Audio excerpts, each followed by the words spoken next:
Izin Bapak Ibu sekalian, saya membawakan penyebaran pemahaman dan penerapan pengalaman disiplin positif adalah salah satu tugas yang harus saya kerjakan di pendidikan guru penggerak. Jadi, kenapa kita harus belajar ini? Dasarnya itu sebenarnya adalah di rapor pendidikan kita memang juga terkait dengan disiplin positif yang harus kita gerakkan di sekolah kita.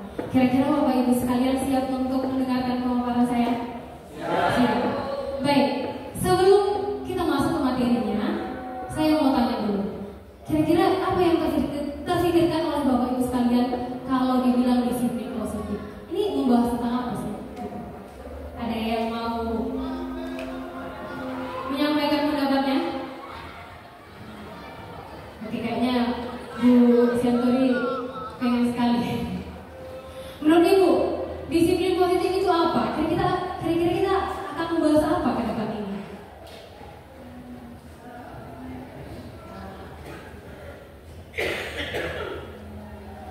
Kalau menurut saya di disiplin positif ini misalnya ini penerapan kesepakatan. Contoh kesepakatan ketika belajar bidang studi saya, misalnya ketika belajar bidang studi fisika, kami buat kesepakatan ketika terjadi tatap muka. Baik, Ibu Sianturi yang telah menceritakan bahwa kesepakatan menurut beliau adalah terkait dengan kesepakatan yang ada di kelas. Baik, itu juga salah satu yang akan kita bahas. Dan ada 6 topik kenapa budaya positif ini harus kita bahas, atau apa saja pembahasan kita. Yang pertama adalah perubahan paradigma belajar. Selanjutnya disiplin positif. Yang ketiga motivasi perilaku manusia. Selanjutnya adalah kebutuhan dasar.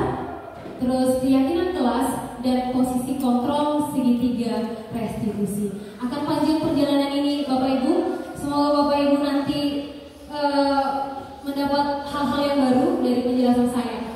Baik, Bapak Ibu sekalian, kita sekarang ke paradigma. Hal yang paling susah adalah mengubah apa yang kita pikirkan, mengubah apa yang sudah kita tahu sejak lama dan harus berganti gara-gara berubah kurikulum, berubah murid yang kita hadapi, gitu. Yang pertama adalah peserta didik. Dari peserta didik sebagai objek pembelajaran, paradigma berubah menjadi peserta didik sebagai subjek. Mereka lah yang sebenarnya belajar beragam aktivitas seperti itu. Selanjutnya, dulu kita belajar tentang guru adalah satu-satunya sumber belajar. Tapi paradigma berubah. Berubahnya jadi apa? Guru salah satu sumber belajar.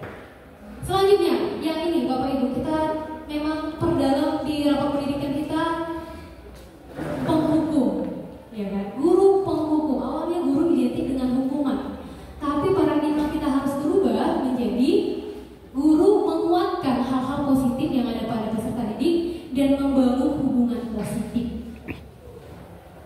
Selanjutnya paradigma yang harus kita tekankan juga terkait dengan metode. Kalau metode pembelajaran kita yang sudah kita kenal sejak lama, kita menjadi pusat pembelajaran, kita ceramah, gitu kan Bapak Ibu. Tapi zaman sudah berubah, metode kita menjadi diskusi proyek yang menyenangkan kepada peserta didik. Selanjutnya paradigma terkait dengan tujuan. Tujuan kita yang kita ketahui sebelum-sebelumnya kita harus target kurikulum. Tapi kita pada paradigma yang baru, guru harus menuntun, bukan menuntut. Ini seperti sangat gampang untuk didengarkan. Gimana kita menuntun mereka tumbuh dengan apa yang ada, bukan menuntut, gitu, bukan marah-marah, bukan sesuka kita. Itu ya Bapak Ibu. Selanjutnya di poin penilaian. Ternyata penilaian yang kita buat yang kemarin hafalan harus berubah, karena zamannya juga sudah berubah. Berubah menjadi apa? Penilaian yang autentik. Kalau dia memang misalnya adalah seorang penyanyi, bagaimana kita buat dia terus tumbuh dengan menyanyinya dan bisa hidup dengan itu, gitu. Bagaimana kita bisa memfasilitasi seorang atlet, kita tidak menuduhnya sebagai pemalas, kita tidak tidak menuduhnya sebagai kurang cari perhatian misalnya seperti itu, tapi kita penilaiannya beda satu sama yang lain seperti itu. Dan juga holistik secara menyeluruh. Setiap hari, setiap pertemuan kita buat catatan penilaian kita. Bagaimana Bapak Ibu? Paradigma ini sangat berat atau gampang dibawakan? Ada yang mau berpendapat kira-kira sejauh ini? Kita dua arah ya Bapak Ibu. Dalam pemaparan ini pun penilaiannya memang harus kita berdiskusi. Gimana Bapak Ibu? Apa kita sudah terkuliti dengan ini? Belum? Belum? Oke, kita lanjut. Ini perubahan paradigma. Banyak yang harus kita ubah ternyata dalam pendidikan kita yang sekarang. Selanjutnya kita bahas tentang disiplin. Tadi dasar-dasar pemikiran kita harus berubah dengan disiplin positif. Ketika mendengar kata disiplin, apa yang terbayang di benak? Apa yang terlintas dalam pikiran Anda? Kebanyakan orang menghubungkan disiplin dengan tata tertib, peraturan, dan kepatuhan peraturan. Disiplin juga sering dihubungkan dengan hukuman. Padahal sesungguhnya berbeda. Karena belajar tentang disiplin positif tidak harus memberi hukuman. Jadi harusnya gimana Bapak Ibu? Ternyata mengajarkan disiplin pada anak tidak dengan hukuman. Siapa yang setuju? Semua tidak setuju? Semua setuju? Oke, justru itu adalah salah satu alternatif terakhir ya Bapak Ibu. Kalau tidak dapat digunakan sama sekali, kalau tidak perlu, tidak usah digunakan sama sekali. Oke, Ki Hajar Dewantara menyatakan bahwa di mana ada kemerdekaan, disitulah ada disiplin yang kuat. Jadi, di saat kita memberikan kebebasan kepada peserta didik, di saat kita mengerti bahwa dia memang hiperaktif gitu kan, suka disuruh-suruh, ambilkan sana, ambilkan sini, tapi dia akan kembali ke kelas, disitulah dia mengalami kemerdekaan dalam dirinya. Seperti itu. Sesungguhnya disiplin ini bersifat self-disiplin, yaitu kata sendiri, yang mewajibkan kita untuk sekeras-kerasnya. Tetapi itu sama saja. Sebab jika kita tidak cakap melakukan self-disiplin, wajiblah penguasaan lain disiplin kita. Dan peraturan demikian itulah harus ada dalam suasana dan merdeka. Jadi Bapak Ibu sekalian, terkait dengan kita yang datang tepat waktu, itu kan disiplin dari dalam diri. Tidak ada yang memaksa kita untuk melakukan hal itu. Itulah yang memerdekakan kita. Seperti itu ya Bapak Ibu. Kita lanjut.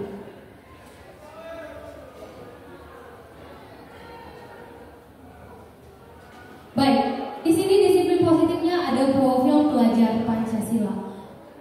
Profil pelajar Pancasila yang pertama adalah beriman dan bertakwa kepada Tuhan Yang Maha Esa, berkebinekaan global, gotong royong, kreatif, bernalar kritis, dan mandiri. Dan harapannya dari disiplin positif tadi muncullah nilai-nilai kebajikan yang ada dari profil pelajar Pancasila,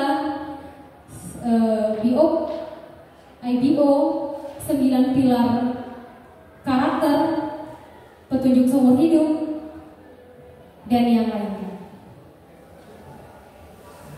Jadi di saat disiplin itu muncul dari dalam diri kita sendiri Bapak Ibu, akan muncul kepedulian, keterus-terangan, rajin, integritas, rasa hormat, tanggung jawab, dan yang lain akan muncul secara pribadi di saat adanya disiplin positif.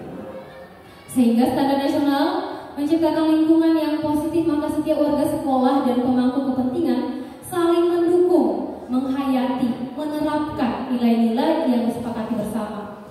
Untuk dapat menerapkan tujuan dan nilai ini, maka seorang pemimpin pembelajaran, siapa pemimpin pembelajaran Bapak Ibu? Kita gitu ya. Kita guru-guru di kelas perlu berjiwa kepemimpinan sehingga sekolah yang positif sesuai dengan standar nasional pengelolaan dapat ditetapkan. Tujuan mulianya apa? Murid-murid yang kita jumpai setiap harinya berkarakter, berdisiplin, santun, jujur, peduli, bertanggung jawab, merupakan pembelajar sepanjang hayat. Baik, itu tentang disiplin positif. mengapa penting itu disiplin positif merupakan motivasi dari dalam diri. Kita lanjut Bapak Ibu, terkait dengan motivasi perilaku manusia. Ternyata kita pun melakukan sesuatu atau berperilaku kepada suami atau istri, berperilaku kepada atasan, berperilaku kepada teman-teman, itu ada motivasinya. Ada yang untuk menghindari ketidaknyamanan atau untuk tidak dihukum, selanjutnya untuk mendapatkan imbalan, dan selanjutnya untuk menjadi orang yang merdeka dan menghargai diri sendiri sebagai nilai yang mereka percaya. Jadi dari 3 motivasi ini, kira-kira Bapak Ibu, motivasi terkuat untuk melakukan kegiatan sehari-hari itu yang mana? Kita tanya dulu Ibu Rangkul ya. Silahkan Ibu. Sebenarnya ini warnanya cerah loh Bu, tapi memang apa ya? Cerah loh di laptop. Oke, Bu, motivasi perilaku manusia ada 3: menghindari ketidaknyamanan, mendapatkan imbalan, dan menjadi orang yang merdeka, ingin dan menghargai diri sendiri. Kira-kira Ibu dominan dalam kegiatan sehari-hari Ibu yang mana? Yang mana Ibu? Yang ketiga, pakai mikrofonnya. Yang ketiga, contohnya apa yang Ibu lakukan? Ingin menghargai diri sendiri seperti apa yang pernah Ibu kerjakan seperti itu? Silakan Bu.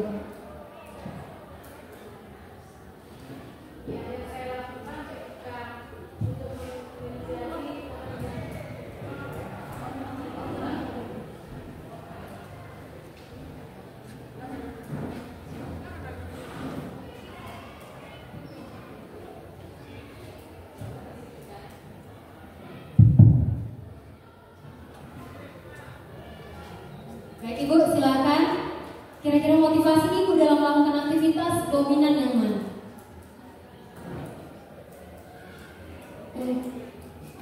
Untuk menjadi orang yang merdeka, mereka ini merdeka, jadi orang yang mereka inginkan dan menghargai diri sendiri dengan nilai-nilai yang mereka percaya. Oke, baik.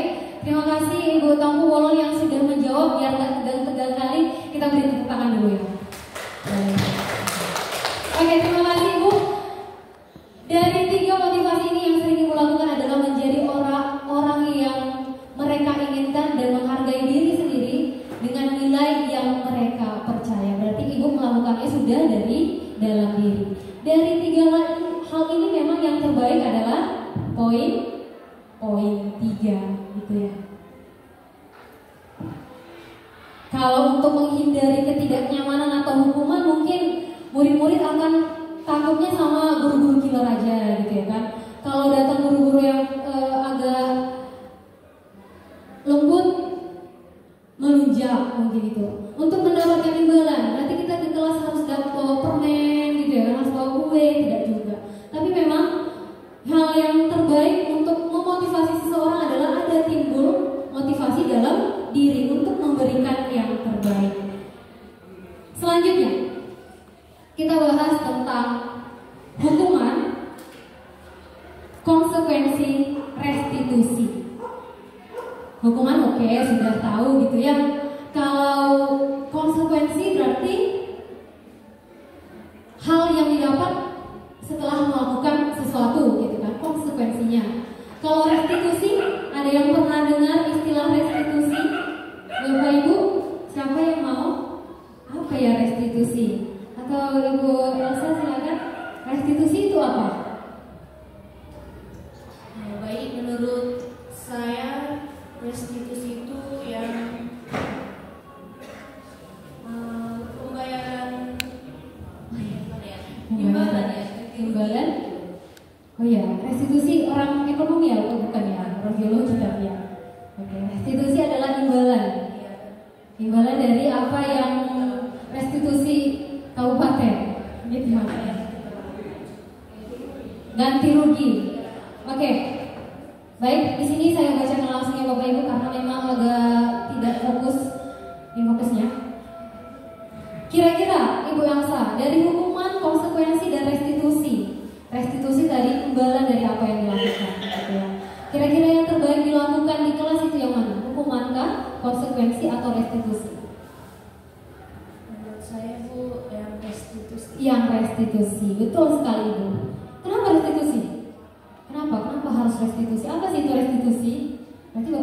udah tahu ya sebelumnya, nggak apa-apa lah ya, dengarkan sebentar. Oke, restitusi itu seperti apa sih, Bu El? Kalau dari restitusi Bu, berarti kita menuntut tanggung jawab mereka dari apa yang mereka lakukan. Oke, dari tanggung jawab mereka gitu ya. Oke, baik Bapak Ibu. Terima kasih kepada Ibu Elsa. Di sini kita bahas tentang hukuman. Hukuman itu menyakitkan pasti. Jadi kalau misalnya dia nggak mengerjakan tugas, kita lakukan sesuatu yang menyakitkan, berarti kita menghukum. Tidak nyaman, memberikan ketidaknyamanan. Anak dalam jangka waktu yang panjang, kita keluarkan mungkin dia seminggu 2 minggu nggak belajar, berarti kita di situ menghukum. Selanjutnya, korban mendapatkan keadilan. Sepertinya korban mendapatkan keadilan, tapi tidak gitu ya Bapak Ibu. Murid akan tersakiti. Berarti kalau kita menghukum, yang menjadi korban sebenarnya adalah murid, ya kan? Apakah seperti itu di disiplin positif? Tidak. Kita ke disiplinnya. Disiplinnya ada konsekuensi. Konsekuensi sesuatu yang terjadi tidak nyaman untuk murid dalam jangka waktu yang pendek saja. Korban bisa diabaikan, murid tidak membuat murid atau anak dibuat tidak nyaman. Tapi kalau kita memilih restitusi, anak dikasih pilihan, kamu tidak mengerjakan tugas. Kira-kira apa yang ibu lakukan? Ibu tidak senang dengannya. Ibu lagi sakit hati. Apa yang kamu lakukan untuk membalas kesakit hatian saya ini hari ini, gitu kan? Terus muridnya bilang, Bu, bisanya seperti yang saya alami juga di kelas.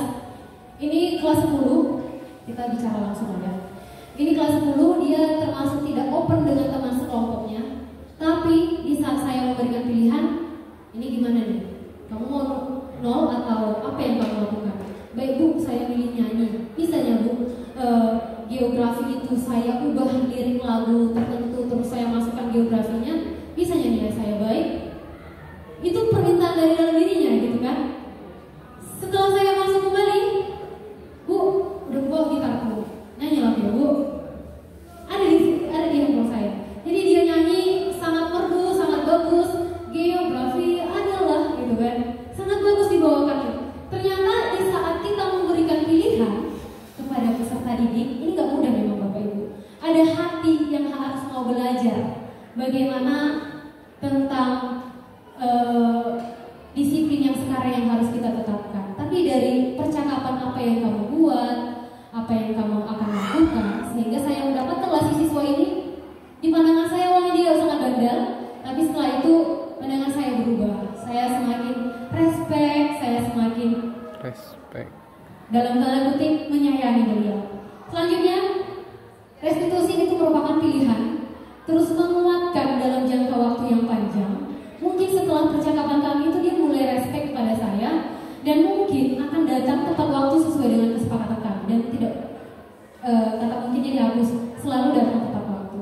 Murid mendapatkan penguatan, jadi dia tidak disalahkan dalam hal itu. Mungkin ada sesuatu pada waktu itu kenapa dia tidak berdiskusi, tapi dia melakukan yang terbaik untuk tugasnya. Dan ini Bapak Ibu, kita harus masuk ke dalam peserta didik. Kita harus siap belajar. Kita yang merendah dulu sedikit, ternyata setiap orang itu punya kebutuhan. Kita nggak tahu bagaimana dia harus bertahan hidup gitu ya. Pernah di kelas 10, Bu, saya terlambat. Boleh masuk? Boleh. Saya panggil.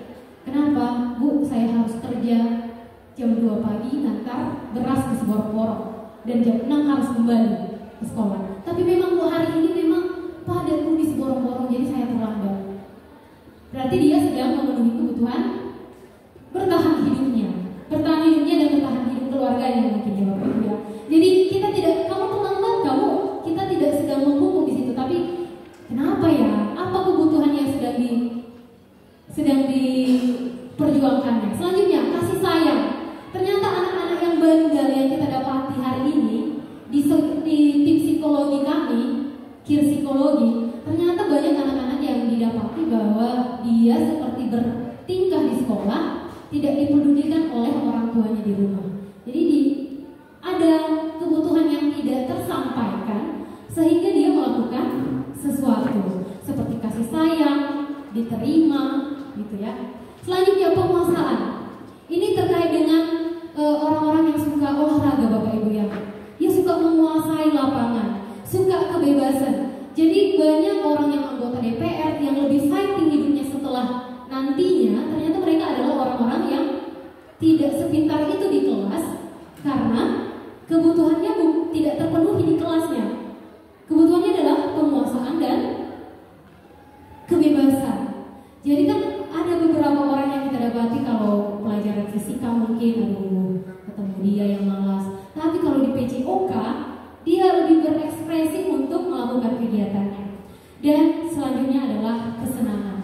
Jadi kalau Bapak Ibu seperti ibu kita ya kan, ibu dia ceria, senang, siswanya aktif, termasuk kebutuhan.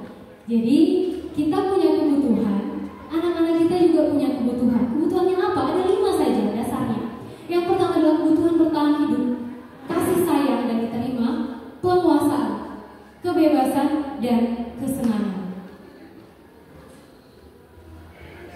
Semua orang senantiasa berusaha untuk memenuhi kebutuhannya. Bila mereka tidak bisa mendapatkannya, bila mereka tidak bisa mendapatkan kebutuhannya dengan positif, mereka akan melanggar peraturan. Memang sederhana nampaknya, tapi kita lah yang sebenarnya harus belajar banyak, Bapak Ibu. Melanggar peraturan untuk melakukan hal-hal yang tidak sesuai dengan nilai-nilai kebajikan, yang bisa membangun kepercayaan dan keintiman dengan peserta ini. Itu ya Bapak Ibu. Jadi setelah kita belajar tentang kebutuhan dasar, kita boleh lah ya Bapak Ibu bertanya, kenapa di rumah, kenapa terlambat gitu ya. Kebutuhan dasar seorang murid yang tidak begitu berhasil secara akademik, ini tadi yang saya bilang, mungkin kebutuhan akan penguasaan tidak terpenuhi di sekolah. Dia akan mencoba untuk memenuhi kebutuhan dan penguasaannya dengan mencoba mengatur orang lain, mengganggu orang lain, atau lebih suka dengan permainan di lapangan. Kalau kita dapati orang-orang seperti ini, berarti dia merupakan orang yang menyakiti mungkin, berkelahi di kelas. Berarti dia butuh penguasaan. Selanjutnya adalah orang yang tidak diterima oleh teman-temannya. Kebutuhan akan kasih sayang yang diperlukannya Bapak Ibu, mungkin dia tidak diterima di kelasnya sehingga dia mengasingkan diri. Coba, ini ada studi kasus. Siapa yang mau megang mikrofon boleh, Ibu Elsa kasih ke belakang atau ke samping, ke kiri kanan, boleh. Andi adalah seorang siswa kelas 10. Akhir-akhir ini terlihat berbeda dari biasanya. Dia sering melamun di kelas, sulit konsentrasi, dan sering terlihat lelah. Kinerjanya dalam pembelajaran juga menurun, dan dia mulai menarik diri dari teman-temannya. Menurut kebutuhan dasar, menurut Bapak Ibu sekalian, kebutuhan dasar mana yang tidak terpenuhi? Siapa yang mau megang mikrofon?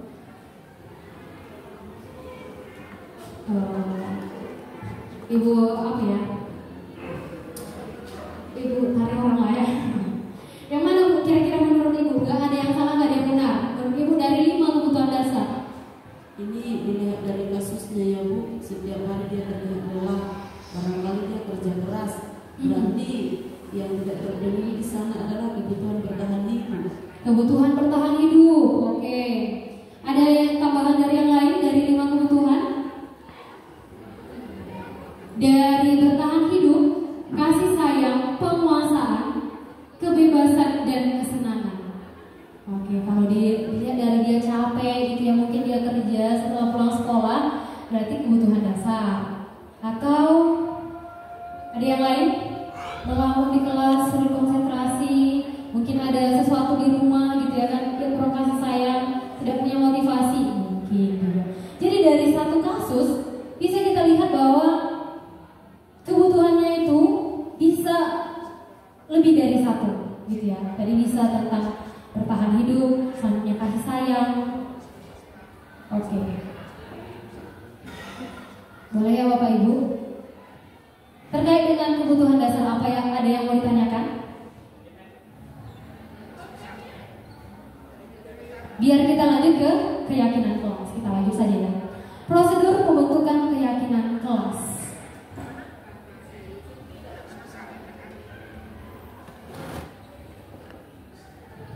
Oke, terima kasih keterangannya. Oke, nanti saya kirimkan linknya. Tapi memang izin Bapak Ibu sekalian meminta waktunya karena di dalam tugas saya itu memang harus 60 menit dan saya harus menjelaskan ini. Rin udah berapa menit Rin?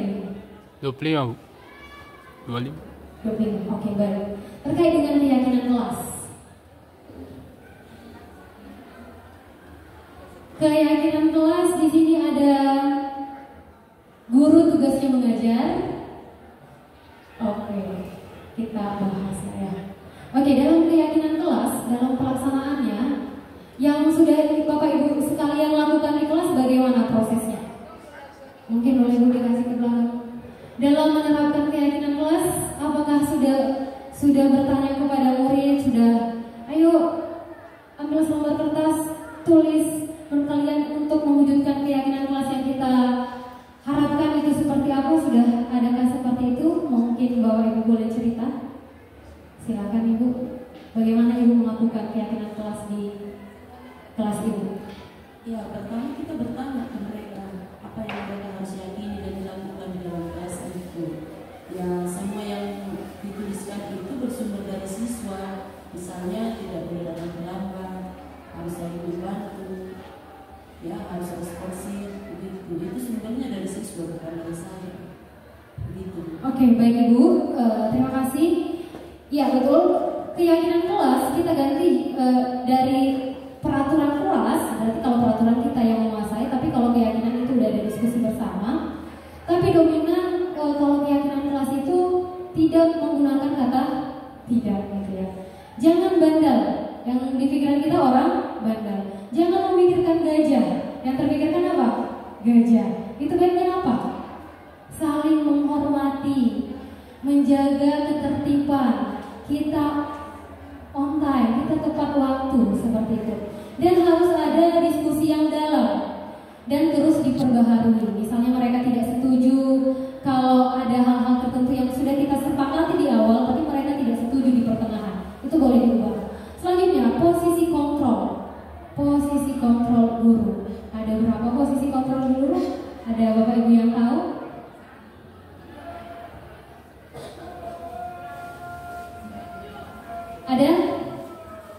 Ada apa? Ada berapa Bapak Ibu? Posisi kontrol guru.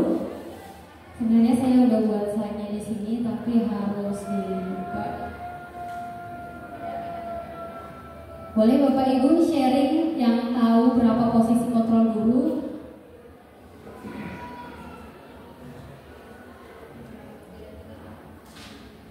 Oke, baik. Kegiatan kita di kelas, kita punya kontrol tertentu terhadap peserta didik kita. Di sini ada 5 posisi kontrol kita. Yang pertama adalah sebagai penghukum. Penghukum itu ya tadi seperti tadi yang kita jelaskan bahwa menyakiti, gitu ya Bapak Ibu ya. Selanjutnya, pembuat rasa bersalah. Pembuat rasa bersalah ini seperti apa? Kamu gak kasihan sama ibu, udah ibu datang jauh-jauh, kamu malas, gitu ya kan? Selanjutnya sebagai teman, ayolah belajarlah kita. Yang bikin kita senang apa? Biar ibu lakukan. Itu dia posisi sebagai teman. Pemantau. Kamu kayaknya nggak ngerjakan tugas hari ini ya. Yaudah kita tulis ke BP gitu ya kan. Dia memantau dan oke, melakukan suatu tindakan. Tapi harapannya yang terakhir Bapak Ibu, kita sebagai manajer. Manajer itu seperti apa? Manajer nanya, kenapa hari ini malas gitu ya kan? Karena ini Bu, menurutmu itu udah sesuai dengan kesepakatan belum? Belum Bu. Jadi apa yang kamu lakukan biar kita sesuai dengan kesepakatan? Dia yang menjawab, dia yang membilang sendiri, dia yang melakukan sendiri. Kalau hal seperti ini terus kita upayakan, pasti ada perubahan atau terjadi disiplin positif. Karena dia yang menjawab, dia yang melakukan, gitu ya Bapak Ibu. Kita hanya membuat pertanyaan-pertanyaan seperti itu. Selanjutnya di segitiga restitusi. Segitiga restitusi. Kemarin ada cerita sedikit, memang rapat pendidikan kita dibahas perlunya disiplin positif. Jadi saya share di grup ya kan Bapak Ibu, jangan mungkin belum dibaca modulnya, sudah bikin gitu kan. Saya bikin, tapi ada sedikit dalam hati saya, karena Bapak Ibu fotonya anaknya kayak di strap di sana gitu ya kan, menunjuk begini. Wah, berarti bukan itu yang diharapkan. Berarti saya yang salah untuk memaksa teman-teman untuk mengerjakan disiplin positif. Harusnya Bapak Ibu sekalian baca dulu modulnya seperti apa. Harusnya duduk bersama, duduk dengan nyaman gitu ya Bapak Ibu. Ada 3 pertanyaan atau 3 caranya di segitiga restitusi menstabilkan identitas. Setiap orang pasti pernah melakukan kesalahan yang sama. Anak-anak kita dan juga kita manusia dewasa pasti suka dengan hal-hal yang menyentuh ke hati gitu ya kan Bapak Ibu. Setiap orang pasti pernah melakukan yang sama. Kamu bukan orang satu-satunya yang pernah melakukan ini. Ibu ngerti. Kamu berantem di kelas gitu kan awalnya. Selanjutnya, adakah cara yang lebih efektif untuk kamu lebih bagus belajar? Misalnya seperti itu. Memvalidasi tindakan yang sama. Kamu tentu punya alasan mengapa kamu melakukan ini, gitu kan Bapak Ibu. Itu yang kedua. Dan yang ketiganya adalah menanyakan keyakinan. Keyakinan kelas apa yang kita sepakati? Misalnya dia tidak mengerjakan tugas, dan itu ada di kesepakatan kita. Keyakinan kelas apa yang tidak kamu sepakati? Dia menjawab. Dan apa yang kamu lakukan agar kesepakatan kita ini dapat kita lakukan seterusnya? Itu harapannya Bapak Ibu di segitiga restitusi. Di sini sebenarnya ini adalah demo yang sudah saya lakukan. Ada video sedikit bagaimana kami, ini sebenarnya bukan betul-betul terjadi ya Bapak Ibu, hanya kami mendemonstrasikan.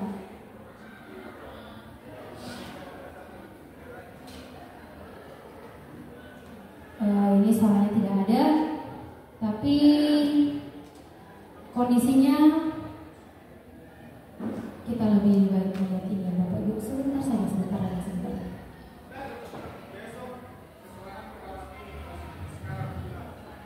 Oke, kita masuk ke PPM aksi nyata tentang disiplin positif.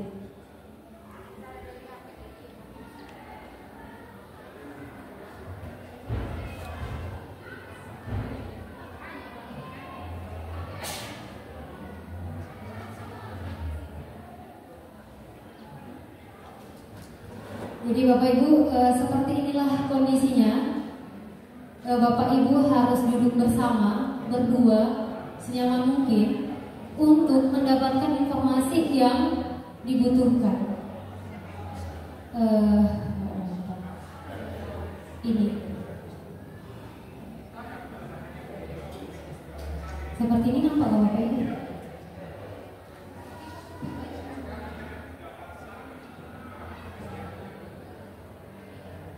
Oke, oh ini udah videonya udah diputar. Ini bukan si Christian yang sedang dihukum, bukan. Tapi beginilah cara melakukan diskusi yang baik. Duduk bersama, memandang mata gitu kan. Tanyakan, kamu kenapa Bapak Ibu panggil ke sini? Terus dia menjawab, saya tadi berantem Bapak Ibu, berantem tadi Bu gitu kan. Kenapa bisa berantem? Berantem itu adalah hal yang manusiawi. Jadi kita mau memasuki jiwanya dulu, memasuki perasaannya dia dulu, sehingga kita bisa masuk ke tahap-tahap selanjutnya. Yakinlah Bapak Ibu, kalau kita langsung menghukum, langsung memberikan punishment yang sangat menyakitkan, kita tidak bisa mengerti apa yang sebenarnya dirasakan oleh peserta didik kita. Jadi harapannya Bapak Ibu, seperti di awal, semua kita lakukan ini, bahwa untuk melakukan sesuatu, seseorang harus, untuk melakukan sesuatu, orang punya motivasi dalam dirinya, gitu kan. Terus untuk melakukan ini pun, kita harus punya tahapan-tahapan tertentu. Gak ujuk-ujuk kita datang terus cerita-cerita, tapi gak ada poin-poin penting. Yang tadi segitiga restitusinya harus kita jalankan. Gak satu, misalnya cuma 2 boleh, atau ketiganya juga bagus gitu Bapak Ibu. Jadi harapannya proses ini terus kita langsungkan. Saya percaya, saya udah mencoba ini aksi nyata yang di PMM sudah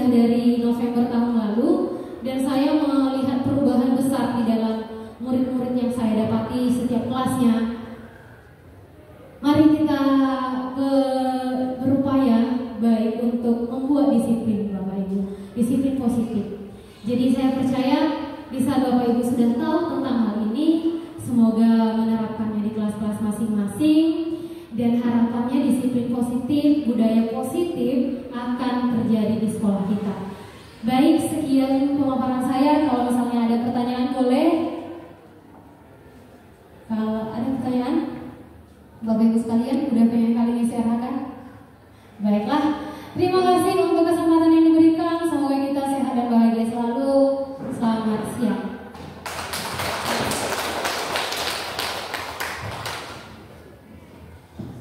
Terima kasih buat Ibu Maya yang telah memberikan pemaparannya tentang disiplin positif. Selanjutnya kita serahkan kepada narasumber yang kedua, ada Bapak Ferdinand Simanung Khalid, sarjana pendidikan, dengan topik RHK. Baik Bapak Ibu, kita beri tepuk tangan dulu buat Bapak Ferdinand Simanung Khalid yang memberikan wawasan baru tentang RHK yang boleh kita terima.